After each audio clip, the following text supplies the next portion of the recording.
Bonjour, bienvenue dans cette nouvelle séquence de science, les états de la matière. Sur Terre, la matière existe sous 3 états: solide, liquide ou gazeux, comme l'air ou la vapeur d'eau. Vous parlez des états de la matière, mais une matière a un seul état, n'est-ce pas? Eh bien non, nous allons justement faire quelques expériences pour comprendre les propriétés de la matière. À température ambiante, 20 degrés, la bougie est solide. Mais comment réagit-elle lorsqu'on la chauffe?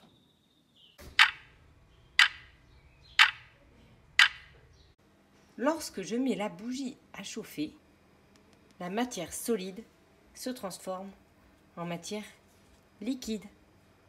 Cette transformation, ce passage de l'état solide à l'état liquide, s'appelle la fusion. Ah mais non, regardez l'état de ma casserole. Ce n'est rien, ne t'en fais pas. C'est juste la matière de ta bougie qui s'est reconstituée. En effet, tout à l'heure, la matière solide est devenue liquide par fusion. Ensuite, nous n'avons pas nettoyé la casserole. Ainsi, la matière liquide qui était dans la casserole s'est refroidie et avec le temps, elle s'est solidifiée. On dit alors que la matière à l'état liquide est devenue solide par solidification.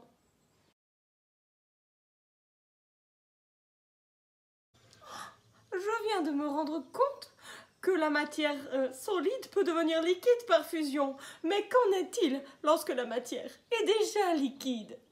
Je suis prête à parier que j'arrive à transformer cette eau à l'état liquide en un autre état. As-tu une idée?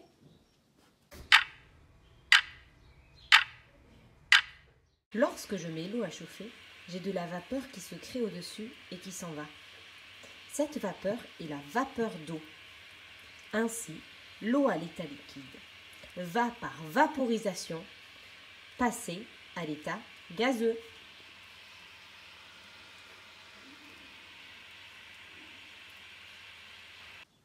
Mais toute cette eau qui disparaît par vaporisation en passant de l'état liquide à l'état gazeux, ça m'attriste cette disparition. Mais figurez-vous qu'on peut la récupérer, l'eau à l'état gazeux, en la remettant à l'état liquide. Allons voir ça. Lorsque l'eau à l'état gazeux rencontre le support,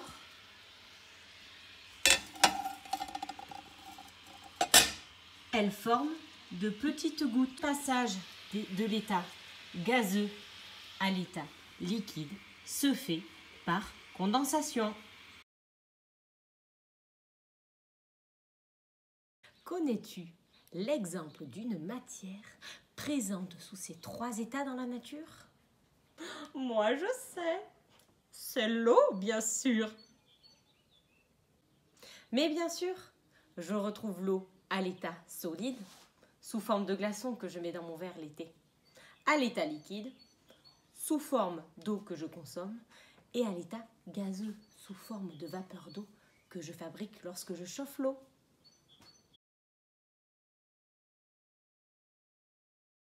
Attention, nous ne retrouvons pas toutes les matières sous les 3 états dans la nature.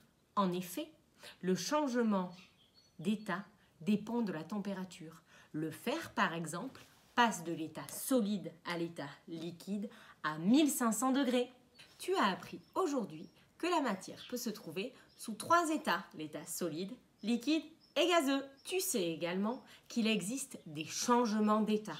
Ainsi, lorsque je passe de l'état solide à l'état liquide, c'est la fusion. Lorsque je passe de l'état liquide à l'état gazeux, c'est la vaporisation puisqu'elle est forcée quand je chauffe la matière.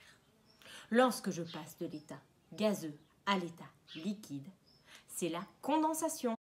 À très vite pour de nouveaux apprentissages. Au revoir.